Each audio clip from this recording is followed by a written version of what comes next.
उत्तर प्रदेश मुरादाबाद आज दिनांक 30 मई 2024 को हिंदी पत्रकारिता दिवस के शुभ अवसर पर प्रेस क्लब ऑफ मुरादाबाद द्वारा आयोजित समारोह में जिलाधिकारी एवं वरिष्ठ पुलिस अधीक्षक मुरादाबाद को मुख्य अतिथि के रूप में सम्मानित किया गया।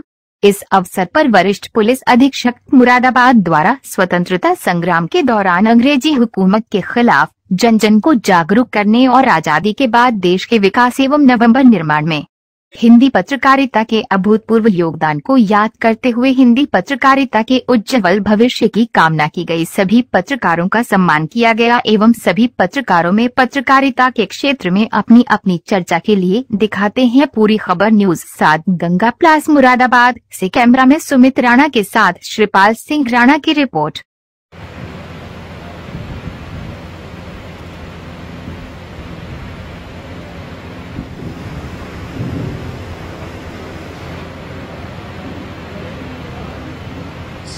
की हार्दिक बधाई देती हूँ और प्रेस को आभार व्यक्त करती हूँ कि आज ये कार्यक्रम उन्होंने कराया। और उसके बाद बहुत हार्दिक नमन और अपनी आप सभी के सामने रखती हूँ।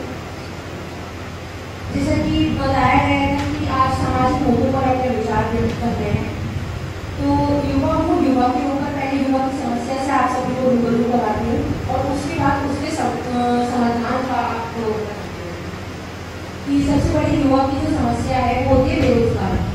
तो मैं उससे रूबरू कराती हूँ कि क्या बेरोजगार होने के बाद उनके ख्याल होते हैं और किस तरह से सरकार को दोषी कराते हैं। सुनिए, तो ये युवा की जो होती है बातें कि सरकार को वोट नहीं देंगे या उसमें, ये थी उनकी समस्या और इसका समाधान बहुत है। ये इन लोगों के लिए जो 20 साल से लेकर 30 साल तक सिर्फ तैयारी करते रहते हैं कॉम्पिटिशन की, तो उसके अलावा भी बहुत सारी चीज़ें हैं जो आप कर सकते हैं। तो उसी पे लिखा है, व्यक्त करते हैं कपड़ा। सुनिए, मेक इन इंडिया दिया नारा जो तुम समझो तो बात है। मेक इन इंडिया दिया नारा जो तुम समझो तो बात है। एंटरप्रेन्योरशिप से आज प्रेरणा ले रही किताब है। एंटरप्रेन्योरशिप एक टर्म है, एक ऐसी व्यवस्था है जिसमें आप खुद एक स्मॉल स्केल पे या लॉन्ग स्केल पे एक बिजनेस से स्टार्ट कर सकते हैं। उसमें एंटरप्रेन्योरशिप से आज प्रेरणा ले रही किताब है। बहाने क्या बनाने अब और दोष क्यों भी है देना। बहाने क्यों बनाने अब और दोष। बड़ा हिंदुस्तान का ही एक बहुत बड़ा काम रहा है। जब सबसे पहला अखबार, जब आपको बता दूं, पहला अखबार उदंड मार्तंडे निकाला गया था और उदंड मार्तंडे साप्ताहिक अखबार था और साप्ताहिक अखबार ने अंग्रेजों के नाक में इतना दम कर दिया था कि शायद उन्हें ये सोचना यह उन क्षेत्रों के लिए बहुत ही गंभीर विषय है कि पत्रकार जैसी कौम का जो सम्मान नहीं करते, उनके लिए सम्मान के लिए कुछ भी नहीं है। क्योंकि पत्रकार एक ऐसी चीज होती है, पत्रकार आपने देखा होगा कि जो किसी की नहीं सुनता और अपनी सुनता है अपने लगा लेता है। कहीं कोई देखा है? कभी नहीं देखा होगा। जब पत्रकारिता करने का दौर शुरू हुआ था, यानी अब से 1991 में मुरादाबाद शहर में जब पत्रकारिता का दौर शुरू हुआ था, जब चरम पर जाना जाता था, तो मुझे तो याद है केवल कि श्री गुप्ता जी चैम्बर पे कभी आते थे, शायद ये मुझे पहचान नहीं पाए। तो जब राजकुमार गौतम के चैम्बर में बैठा करता था, उनका पीए हुआ करता था, तो शिशिर जी, मैं नाम भूल गया आपका, मेरे काशी जी कहाँ निवास है? फटाफट के अंदर निवास है शायद। बहुत काफी अर्सा हो गया मुझे। और आगे भी मैं राजन भाई और अन्य पत्रकारों से ये निवेदन करूंगा कि जहां तक ये माननीय शिशिर जी इस क्लब को लेकर आए हैं, इस क्लब की जो प्रतिष्ठा है वो धूमिल ना होनी चाहिए। बस यही एक वादा मैं आप लोगों से चाहता हूँ, राजन भाई से भी चाहता हूँ, आप लोगों से भी वादा चाहता हूँ कि शिशिर जी की छवि जो है कभी किसी भी हाल में धूमिल ना हो सके। जय हिंद, जय भारत। आप लोगों के हाथ में ही है, अब मसाल आपको ही आगे लेके चलना है और सब मिलके लेके चलेंगे तो कामयाब। किस देश का किस देश से झगड़ा हो रहा है, किस देश का किस देश से झगड़ा हो रहा है, किसके भाग्य का तारा चमका, किसका डूब रहा है, कौन सा नेता किस विभाग में कर रहा घोटाला, कौन सा नेता किस विभाग में कर रहा घोटाला, कोयले की दलाली में किसका हुआ मुकाबला, रेलवे में हो गई कौन सी दुर्घटना, रेलवे में हो गई कौन सी दुर्घटना, क्या वही गाड़ी लुट गई जो जा रही थी पटना, कि रेलवे में हो गई कौन सी दुर्घटना, क्या वही गाड़ी लुट गई जो जा रही थी पटना। पुलिस ने एक मुठभेड़ में एक आतंकी मारा, पुलिस ने एक मुठभेड़ में एक आतंकी मारा, कलकत्ता ने हैदराबाद को आईपीएल में मारा, कलकत्ता ने हैदराबाद को आईपीएल में मारा। और पकड़े गए जुआरी जो खेल रहे थे पत्ती, पकड़े गए जुआरी जो खेल रहे थे पत्ती, चौराहों पर ध्यान से जाना लगी हुई है बत्ती, चौराहों पर ध्यान से जाना लगी हुई है बत्ती।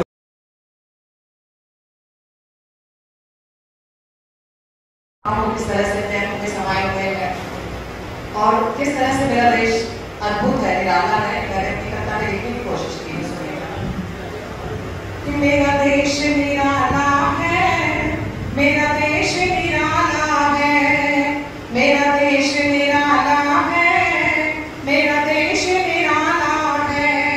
और कैसे निराला है कि यहाँ गंगा यमुना की पावन जलधारा है, यहाँ गंगा जमुना की पावन जलधारा है, सब धर्म समान यहाँ, सबका एक नारा है, सबका एक नारा है, होती है अजान जहाँ वही पास शिवाला है, मेरा देश निराला है।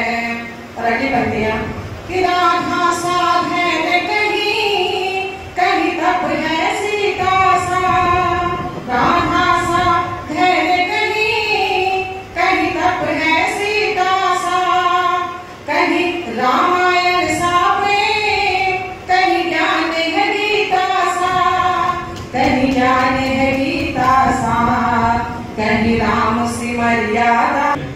आपको अपनी भागीदारी करना जरूरी है और कुछ सरकारी ऐसे प्रोग्राम्स हैं जिनको वरिष्ठ पुलिस अधीक्षक श्री गंगा मीणा जी के बैच लगाकर उनका अच्छा लगेगा, पता चलेगा कि वहाँ प्रेस क्लब में पत्रकारों का कोई कार्यक्रम चल रहा है।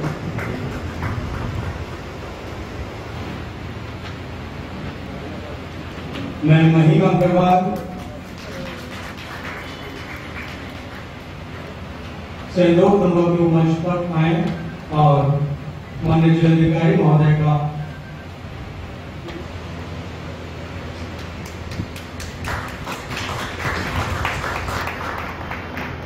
वरिष्ठ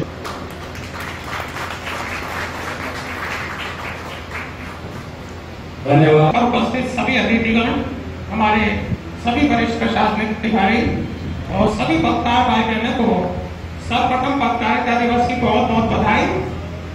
और मैं हमेशा ये कहता हूँ कि एक पत्रकार हो या एक रचनाकार, दोनों में कुछ बातें कॉमन होती हैं।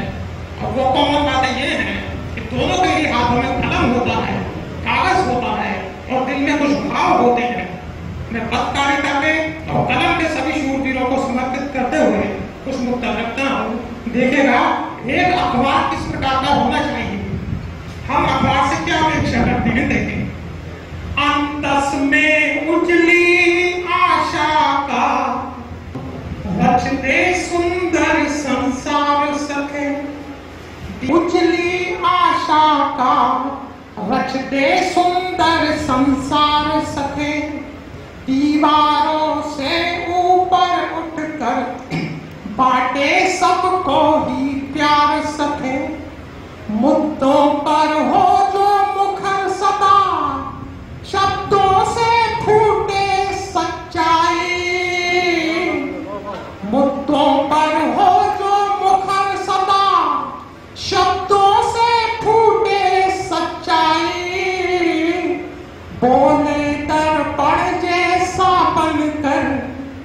बोले दर्पण जैसा बनकर तेरा मेरा अखबार सखे, बोले दर्पण जैसा बनकर तेरा मेरा अखबार सखे। तो कलम को ही समर्पित दूसरा मुक्त है। जीवन नैया की सुंदर पतवार कलम है, जीवन नैया की सुंदर पतवार कलम है, बनकर दुश्मन पर बरसी अंगार कलम है। जीवन नैया की सुंदर पतवार कलम है, बनकर दुश्मन पर तेरा मेरा ऊंचा नीचा यह क्या जाने, पग पग पर देखो अद्भुत किरदार कलम है, पग पग पर देखो अद्भुत किरदार कलम है। और अगले मुक्तक में चित्र खींचने की कोशिश की है एक आम भारतीय माता जो दिन भर अपना दिन अपने पीर भुलाकर हरदम बस मुस्कुराती अम्मा, घर में सबके ही सपनों को देकर निश दिन नई उड़ाने, घर में सबके ही सपनों को देकर निश दिन नई उड़ाने, अंधियारे से भी टकरा कर, अंधियारे से भी टकरा कर उजियारा ले आती अम्मा। उनके पर उद्योगपतियों का अधिकार है, उन पर राजनीतिक पार्टी का अधिकार है, तो क्या लिखते हैं उनकी अपनी नीतियां हैं, क्योंकि उन्हें विज्ञापन, उनको सरकारी विज्ञापन ही चाहिए। केवल छोटे पत्रकार हैं हम लोग जो हैं, हम लोग ही समाज के लिए कुछ कर सकते हैं। यदि समाज में भ्रष्टाचार को मिटाना है, यदि जागरूकता लानी है, तो हमें अपनी कलम बहुत तेजी करनी पड़ेगी। हमें मालूम है कि हमारे रास्ते में बड़ी कठिनाइयां हैं, हमें विज्ञापन नहीं मिलते, हमें खुद ही सब चीजों का इंतजाम करना पड़ता है। हम ही अखबार के संपादक होते हैं, हम ही रिपोर्टर होते हैं, हम ही प्रूफ रीडर होते हैं, हम ही ब्रोकर होते हैं, लेकिन फिर भी हम मजबूती से अपनी कलम को पकड़े खड़े हैं और खड़े रहेंगे जब तक समाज में अत्याचार है, अन्याय है, भ्रष्टाचार है। हमें अपनी कलम को पैनी करके लिखते रहना है और आगे बढ़ते रहना है। धन्यवाद। उधम माध्यम तब से हिंदी पत्रकारिता का शुभारंभ हुआ। हमारी कोशिश है कि हम अपने जो हमारे पूर्वज, शायद उन लोगों ने कितना संघर्ष किया होगा, आज हमारे पास बहुत सी सुविधाएं हैं, बहुत सी चीजें हैं, और जिनके माध्यम से हम अपने समाचार का प्रकाशन करते हैं। अगर जीवन में संघर्ष ना हो तो जीवन का कोई मूल नहीं है। मैं इसी क्रम में प्रेस क्लब के उपाध्यक्ष शिशिर गुप्ता जी से अनुरोध करूंगा कि वो आए और अपना संबोधन और हम लोग का मार्गदर्शन करें। प्रेस क्लब के उपाध्यक्ष शिशिर कुमार गुप्ता जी। सभा भवन में मेरे उपस्थित पत्रकार साथियों, हमारे क्लब के प्रधान अध्यक्ष माननीय जिलाधिकारी श्री महावीर सिंह जी, हमारे शहर के धर्मगुरु धीरशान जी, और यहाँ हमारे जो कवित्री बहन और भाई बैठे हुए, उन सबका इस हिंदी पत्रकारिता दिवस पर हार्दिक अभिनंदन और स्वागत। अभी हमारे पत्रकार साथी पत्रकारिता दिवस के अवसर पर सब कुछ बता चुके हैं कि हम ये क्यों मनाते हैं 30 मई को हिंदी पत्रकारिता दिवस। इसमें केवल एक मुझे बात कहनी है। तब से हम 1826 से लेकर आज तक ये दिवस हिंदी पत्रकारिता दिवस के ऊपर उपलक्ष्य में मनाते हैं। वर्ष 2026 में इस हिंदी पत्रकारिता दिवस को 2 वर्ष पूरे होंगे। हमारा प्रयास होगा कि हम 2 वर्ष पूर्ण होने पर इस हिंदी पत्रकारिता दिवस को विस्तृत रूप में और आकर्षक ढंग से संबंधित पत्रकार साथी हों जिन्होंने हिंदी पत्रकारिता के लिए कुर्बानियां किया और कुछ किया, उनको सम्मानित भी करें। आज के मैं और ज्यादा बात ना कहकर केवल इतना ही कहना चाहूंगा कि हमारे पत्रकार साथी जो लघु समाचार पत्रों से संबंधित होते हैं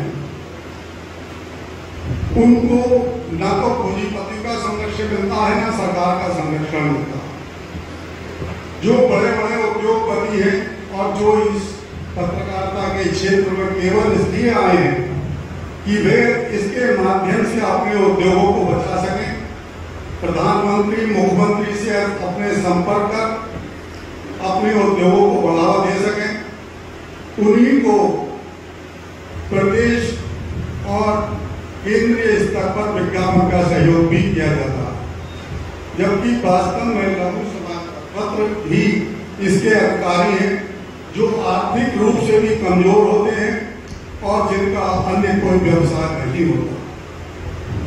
स्वतंत्रता के जमाने में जब ये समाचार पत्र निकलते थे तब उस समय हमारा लक्ष्य होता था कि हम किस प्रकार स्वतंत्रता प्राप्त करें, परंतु आज के परिवेश में जहां हमारा परिवार भी है और उसे पालना भी है और समाचार पत्र का प्रकाशन भी करना है, ऐसे में सरकार को, प्रशासन को इस बात पर ध्यान देना होगा कि लघु समाचार पत्रों को वो आगे बढ़ाएं।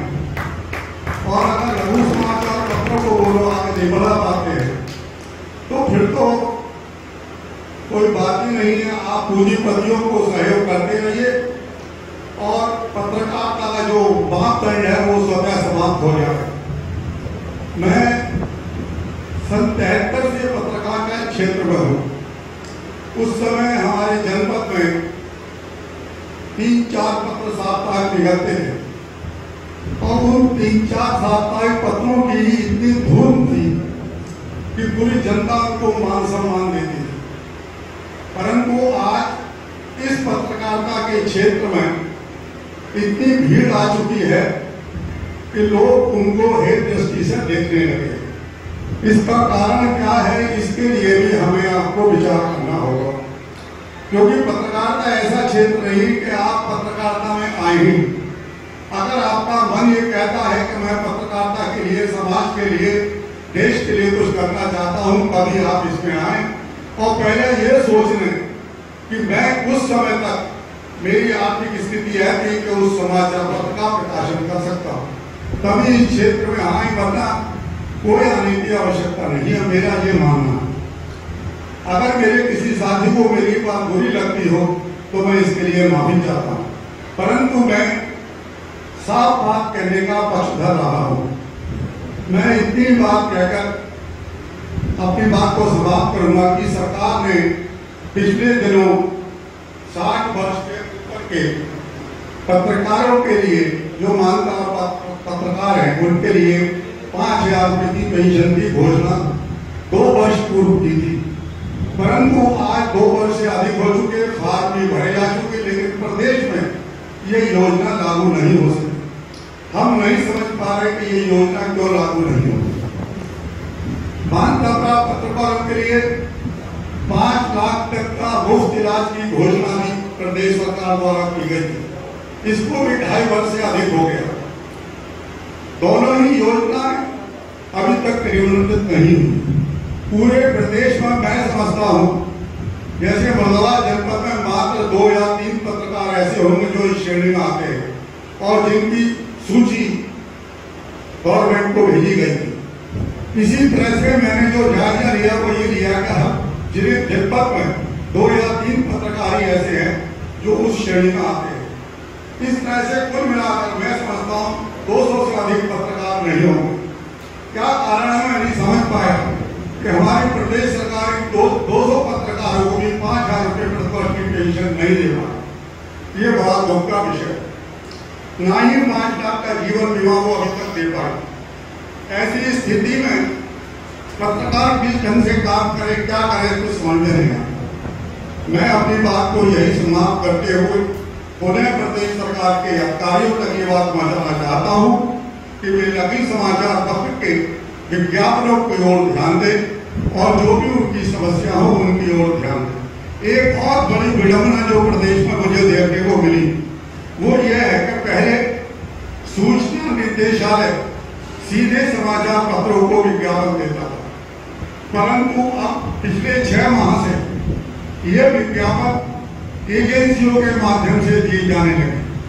अब आज देखिए कि 15% तो समाचार पत्र वाला एजेंसी को देगा और 15% सरकार देगी, यानी 30% पैसा एजेंसी को जा रहा है। सरकार को इसमें क्या लाभ है हम नहीं समझ पा रहे। बिना लाभ के कोई कार्य करना कहां तक उचित है, ये हमारे उच्च अधिकारी इस पर विचार करें। मैं अपनी बात को समाप्त करता हूं और प्रेस क्लब के बारे में ये बताना चाहता हूं कि प्रेस क्लब की स्थापना 2007 में की गई थी। उस समय यहाँ पर जिलाधिकारी श्री पंदारी यादव थे और उप सूचना निदेशक शिव प्रसाद भारती जी थे। उन्होंने सारे पत्रकारों से ये कहा था कि जो भी इस प्रेस क्लब को लेना चाहे वो ले ले, किसी की कोई हिम्मत, आप केवल इस काम को बढ़ा सकते हैं, आप इस काम को ले। अब उन्होंने इस प्रेस क्लब को कहा कि आप रजिस्टर कराएं और हम साइन करेंगे कि हम इसके पदेन अध्यक्ष रहेंगे और हम पदेन सचिव रहेंगे। तब इस प्रेस क्लब का रजिस्ट्रेशन मैंने करवाया और इस प्रेस क्लब भवन को जब से हम चला रहे हैं, इस प्रेस क्लब की पूरी मरम्मत, पूरा फर्नीचर, सब कुछ अपने व्यक्तिगत पैसे से हमने यहाँ पर करवाया और 2007 से निरंतर, हालांकि इसमें से 50 कुर्सियां चोरी हो गई, फैन चोरी हो गए, कूलर चोरी हो गए और हमने 2007 से यहाँ पर अमित कुमार घोष जी डीएम थे, उन्होंने मेरे सिर पर हाथ रखा और कहा कि आप इसको बढ़ाइए, हम पूरी तरह आपके साथ। तब दिवस 5-6 कार्यक्रम इस प्रेस क्लब में करते हैं और अपने पत्रकार साथियों को बुलाते हैं। हमने ये भी व्यवस्था की थी कि जो भी पत्रकार संगठन जाए इस प्रेस क्लब को सूचना विभाग के माध्यम से ले सकता है, वहां 500 रुपए जमा करे और इसमें कार्यक्रम करवाए। वो 500 रुपए केवल इसलिए थे कि यहाँ की सभा व्यवस्था हो सके और अपनी मीटिंग को जब भी करना चाहे करें। केवल इतना हमने कहा कि जब प्रेस क्लब और मुरादाबाद का कोई कार्यक्रम होगा उस दिन कोई भी और कोई संगठन इस कार्यक्रम को नहीं करेगा। बाकी हर पत्रकार संगठन के लिए, सामाजिक संगठन के लिए ये प्रेस क्लब पूरी तरह उपलब्ध है। पहले कई सामाजिक संगठनों ने इसमें कार्यक्रम कराए हैं जिसके हमारे पास सारे प्रभाव उपलब्ध है और हम इस प्रेस क्लब में समय समय पर कवियों को, पत्रकारों को सम्मानित करते रहेंगे और भविष्य में भी करते रहेंगे। हमारा जिलाधिकारी महोदय जो हमारे इस क्लब के पदेन अध्यक्ष है, अनुरोध है कि उनका मदद हमेशा हमारे ऊपर बने रहेगा। इसी के साथ में अपनी बात को समाप्त। धन्यवाद अध्यक्ष महोदय और सभी साथी हमारे तो जानते ही हैं क्योंकि हमारे एसपी जो हैं हमारे प्रेस क्लब के पदेन अध्यक्ष अधिकारी महोदय प्रथम बार हमारे इस भवन में आए हैं। मैं चाहूँगा एक बार आपको तालियों से उनका पुनः मैं इसी क्रम में मनु जी को आमंत्रित कर रहा हूँ और शासन और प्रशासनिक विभूतियों को प्रणाम करता हूँ। आज हमारे बीच है, मेरा बहुत सौभाग्य है। आदरणीय शिशिर जी ने जो पत्रकारिता के संबंध में जो बात बताई है वो वास्तव में सोचने के विषय है और मुझे पूर्ण विश्वास है कि ये शासन और प्रशासन के पास बात पहुंच चुकी है। मैं कुछ पंक्तियों के माध्यम से अपनी बधाइयां देना चाहता हूँ पत्रकार बंधुओं को कि हकीकत से जमाने को कराने रूबरू हरदम, हकीकत से जमाने को कराने रूबरू हरदम, कलम लेकर सिपाही की तरह तैयार बैठे हैं। हकीकत से जमाने को कराने रूबरू हरदम, कलम लेकर सिपाही की तरह तैयार बैठे हैं। का अरुण चांद हो ये जमीन पर अगर ठान ले, चांद हो ये जमीन पर अगर एक छोटा सा प्रेरक गीत। आज की स्पर्धा की दुनिया में, भौतिकवाद की दुनिया में अवसान है, हमें अपने लक्ष्य को पाने की चुनौतियां हैं। तो मैं कहना चाहती हूँ कि यदि आध्यात्म का लौटाते, भूल सिखाते, हंसते हंसते जिया करो, गंध लुटाते कांटों को तो बस चुमना है, फिक्र नहीं की किया करो। धरती से अंबर तक फैली जिसकी सत्ता न्यारी है, जड़ चेतन के कण कण में वो दुनिया उस पर मारी है, दुनिया उस। और आनंद साथी,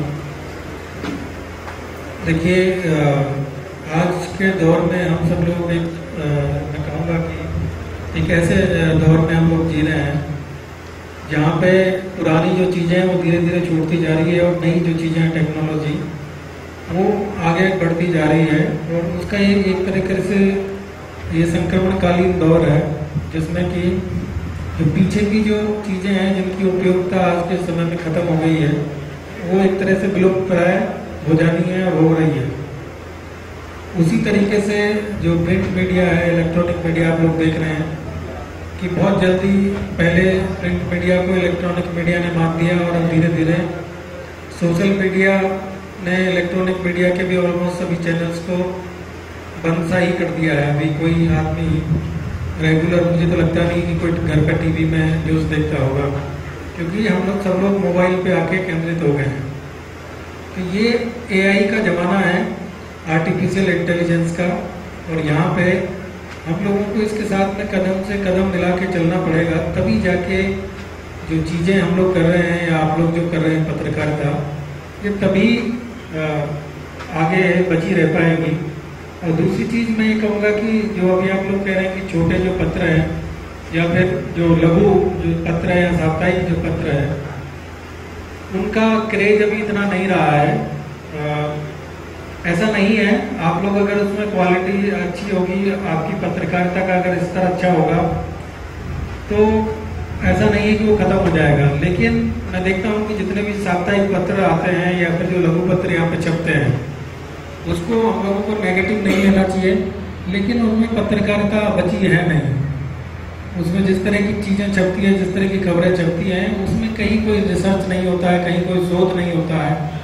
बस इधर उधर से चीज़ें उठाई और छाप दी और उसको फिर छाप के जितनी मर्जी है उतना जितना बिकी उतनी बिक गई, अन्यथा उसमें एडवर्टाइजमेंट के नाम पे हम लोगों ने छाप के उनको एक तरीके से कौरव पूरा कर लिया। तो ऐसे में कोई भी, चाहे वो बड़ा पत्र हो, चाहे वो लघु पत्र हो, चाहे वो साप्ताहिक हो, चाहे फोर्टनाइटली हो, वो आगे नहीं चल सकता है। उसको हम सिर्फ घसीट सकते हैं और कुछ लोग घसीटने का काम कर भी रहे हैं। तो कृपया करके मेरा ये अनुरोध है आज के दिन हिंदी पत्रकारिता दिवस के अवसर पे कि जो लोग पत्रकारिता कर रहे हैं वो थोड़ा सा रिसर्च भी करें, कुछ चीज़ें अच्छी उसमें जो चीज़ें आप छाप रहे हैं कम से कम ये देखें कि वो हम लोग उसमें कितना क्या चीज़ दे रहे हैं, कि एक पैराग्राफ में हम लोग कितनी इंफॉर्मेशन दे रहे हैं, कितना हम उसमें रिपीटेशन कर रहे हैं, कितना हम सिर्फ इधर उधर की बातें उसको छाप दे रहे हैं, कहानियाँ सुना दे रहे हैं। पत्रकारिता कहानियों की वो पत्र नहीं होता है, उसमें पब्लिक को या जो भी आपका पाठकगण है उसको इन्फॉर्मेशन चाहिए होती है। आपकी जो शोध परक उसमें जो चीज़ें अगर आएंगी तो निश्चित तौर पर चाहे वो इलेक्ट्रॉनिक मीडिया का कोई प्लेटफॉर्म हो, चाहे वो प्रिंट मीडिया का कोई प्लेटफॉर्म हो, चाहे वो सोशल मीडिया का कोई कंटेंट हो, वो तभी मार्केट में बिकेगा जब उसमें कुछ क्वालिटी होगी, कुछ रिसर्च होगा, कुछ शोध होगा। तो मैं आज के दिन आप सबसे मैं यही कहूँगा कि अपनी उपादेयता, अगर अपनी उपयोगिता को बचाए रखना है तो थोड़ा मेहनत भी करना पड़ेगा। सिर्फ इधर उधर से चीज़ें कलेक्ट करने से काम नहीं चलेगा। बस मैं इतना ही कहूँगा। आप सभी को हिंदी पत्रकारिता दिवस की बहुत बहुत शुभकामनाएं। Thank you. और जो साप्ताहिक समाचार पत्र है वो सूचना देने के लिए नहीं होता, समाचार पत्र वो रिसर्च के लिए है कि जो घटना घटित हुई है उसका पूरा आकलन, पूरी उसकी भूमिका देना होता है। दैनिक पेपर की ये वो है कि वो सूचना देता है। साप्ताहिक समाचार पत्र जो 7 दिन की खबरें हैं, चूंकि छोटा समाचार पत्र रहता है, उसमें सभी लोगों के पाठक होते हैं, चाहे वो बुजुर्ग हों, बच्चे हों, युवा हो, तो सबका ध्यान उस संपादक को रखना।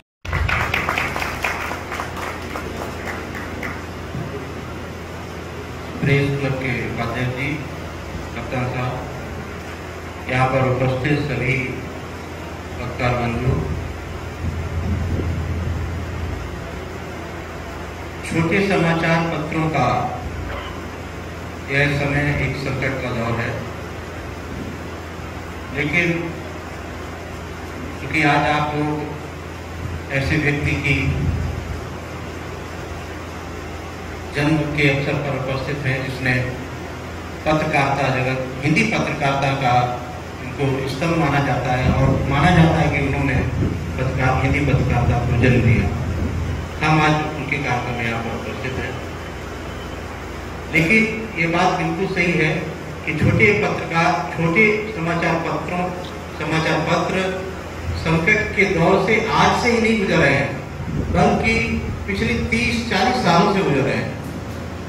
30-35 साल पहले छोटे समाचार पत्रों की उपयोगिता कस्बों में छोटे, बाद में जब बड़े बड़े समाचार पत्रों ने अपने स्थानीय संस्करण छापने शुरू कर दिए, जो कि अब कुछ समाचार पत्रों ने तो कस्बा स्तर पर भी स्थानीय संस्करण छापने लगे हैं, तो उसमें आपकी भूमिका बहुत ही नगण्य सी हो गई है और इसकी वजह से एक बहुत बड़ा वर्ग जो लघु समाचार पत्रों से जुड़ा हुआ था उसके सामने बहुत बड़ा संकट की स्थिति बन गई है। पिछले सालों से कुछ इस तरह का भी हुआ है कि सर्कुलेशन पर आपका कितना सर्कुलेशन है, वो वास्तव में सर्कुलेशन है कि नहीं है। सीधी सी बात थी कि लोग जो लिख देते थे उसको मान लिया जाता था, उसी सर्कुलेशन के आधार पर विज्ञापन इत्यादि मिलते थे, लेकिन अब सख्ती हो रही लगातार, सुनिश्चित कराया जाता है कि वास्तव में उतना सर्कुलेशन है कि नहीं है। और एक निकट भविष्य में जो आप लोगों के सामने बहुत बड़ी संकट आने वाला वो भी है, ये भी है कि आपके अपनी प्रेस है कि नहीं है। अभी तो आप किसी तरह किसी जगह से छपवा कर अपना काम चला रहे थे, लेकिन वो इतना बड़ा इन्वेस्टमेंट आप कैसे करेंगे। और फिर उसके ये तो मान लीजिए आपने 2000 या 3000 प्रतियां छाप दी, तो फिर उसका सर्कुलेशन कहाँ होगा, कैसे होगा, कौन उसको खरीदेगा, उससे कहाँ से आपको पैसा मिलेगा, उसमें कितना विज्ञापन आपको मिलेगा। ये बहुत बड़ी चीज़ें हैं जो कि आप लोगों के लिए एक संकट की स्थिति में है। मेरा तो आप लोगों से ये अनुरोध रहेगा कि सरकार से रिप्रेजेंट करें, आप लोग प्रदेश सरकार से करें, भारत सरकार से करें और अपनी बात रखें, जिससे कि लघु समाचार अस्तित्व में रहे। और सीधी सी बात है, जैसा कप्तान साहब ने कहा कि हमें भी कंपटीशन में आना पड़ेगा, हमें अच्छे ढंग से अपना जो हमारा काम है जो करना पड़ेगा, हमें बीत पत्रकारिता से अपने को दूर रखना पड़ेगा। बड़ा बहुत ही चैलेंज है, और वो सब चैलेंज इस आज युग में आप चीज को समझ सकते हैं कि बहुत बड़े चैलेंज हैं, इनको कैसे आप लोग सामना करेंगे।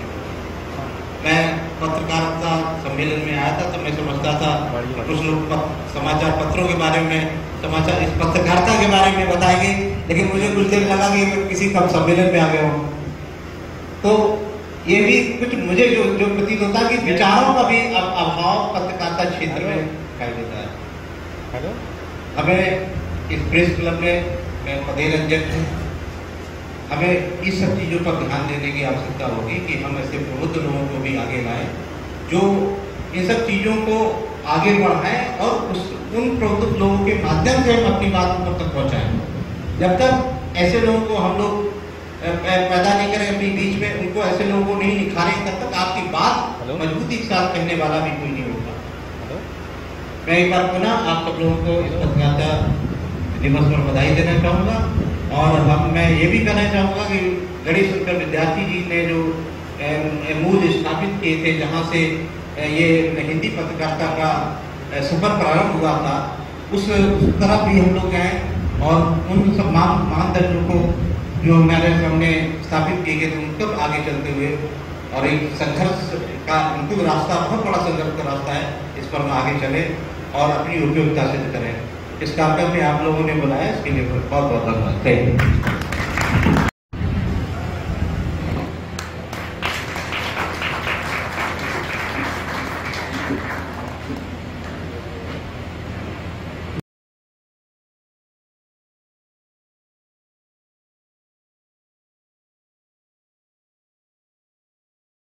एक स्मृति भेंट देने के बाद आप लोग हमारे इस कार्यक्रम में कुछ शेड्यूल में से आए, थोड़ा सा हमसे गलती हुई और थोड़ा कार्यक्रम लेट हो गया और आगे कार्यक्रम में ध्यान रखा जाएगा। मैं जिलाधिकारी महोदय जी का और समस्त सम्मानित अधिकारियों का, हमारे भारत देश के चौथे स्तंभ के समाज गौरव बंधु 198 वर्ष का सफर हो गया है आज आपका, 198, और 2 साल बाद आप 200वीं वर्षगांठ बनाएंगे। और आज ही हमने वायदा किया अपने बड़े भाई शिशिर गुप्ता जी से और राजन सिंह राज जी से कि जो 200वीं वर्षगांठ होगी वो आपके साथ हमारा उसमें सहयोग रहेगा। आप पत्रकार बंधु पूरे साल हमको सजाते हैं, लेकिन हम लोगों का भी कर्तव्य बनता है कि हम भी साल में एक दिन आपको क्या करें, सजाएं। और मुझे बड़ी खुशी हो रही है आज इस कार्यक्रम में आकर कि आज से 198 वर्ष पहले 500 प्रतियां छाप कर जिन आदरणीय जुगल किशोर शुक्ला जी ने अंग्रेजों की हुकूमत को हिला दिया था, और आपको जानकर आश्चर्य होगा कि बहुत ही कठिन परिस्थितियों में अपने घर परिवार की संपत्ति का संकलन करके आप कानपुर से कलकत्ता पहुंचे थे, क्योंकि तत्कालीन में समस्त भाषाओं में अखबार प्रकाशित होते थे और सबसे ज्यादा अंग्रेजी में, लेकिन हिंदी का कोई पत्र, समाचार पत्र नहीं प्रकाशित होता। आपने अपनी जान पर खेलकर अंग्रेज प्रशासनों की धमकियों को नजरअंदाज करते हुए एक साहसिक निर्णय लिया और कहते हैं उद्दंड मार्तंड नाम से वो दिव्य समाचार पत्र निकाला और मात्र 500 प्रतियों ने पूरे समाज को हिला दिया। और आज हमारे हाथ में तो हजारों प्रतियां छापने की शक्ति होती है, लेकिन आज हम क्या वास्तव में समाज को हिला पाते हैं? वही बात आती है कि हमें अन्वेषण करना पड़ेगा, हमको खोज करना पड़ेगा, थोड़ी मेहनत करनी पड़ेगी, ताकि हमारी लेखनी में ऐसी धार आ जाए जैसे हमारे मनु जी ने और हमारे प्रखर जी ने, रश्मि जी, पूनम जी और छोटी सी युवा पत्रकार भी है, कवि भी है, सिन्हा साहब ने आपके ऊपर कृपा करती रहे। मैं आप सबके दीर्घायु भक्तिरत राष्ट्रवादी जीवन की मंगल कामना करता हूं। इस 198वें हिंदी पत्रकारिता दिवस की मैं कोटि कोटि आपको शुभकामना और बधाई देता हूं। आप सारे पत्रकार बंधु, ये सारा परिवार इसी प्रकार नित नई उन्नति को प्राप्त करता रहे और ईश्वर आपके ऊपर कृपालु रहे। जय हिंद, जय भारत।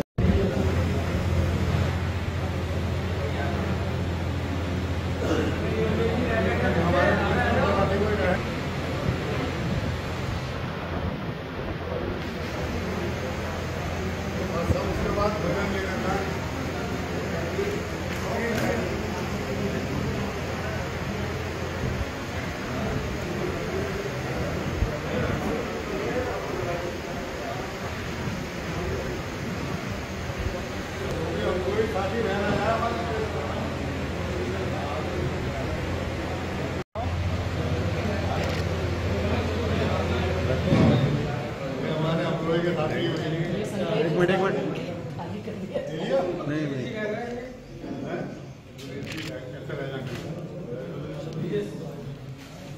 और कोई रह गया हमारा प्रेस क्लब का साथी। अरे हमारे जैन साहब आओ योगेश भाई साहब, योगेश जी कहाँ घूम रहे हैं आपके चरणों में।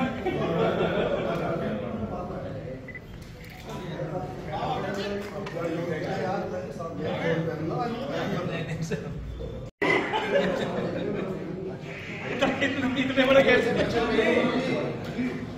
एक फोटो तो कंप्लीट आपका हो गया जैन साहब है? कोई रह तो नहीं गया? नहीं हमारे कपूर साहब रहेगा, कपूर साहब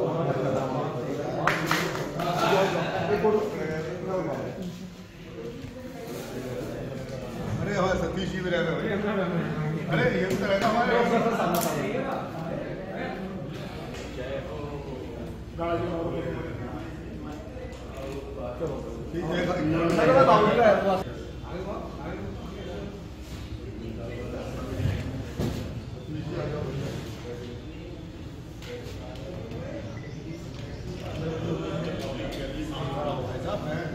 बहुत मिल लिया, मैंने बहुत मिल लिया।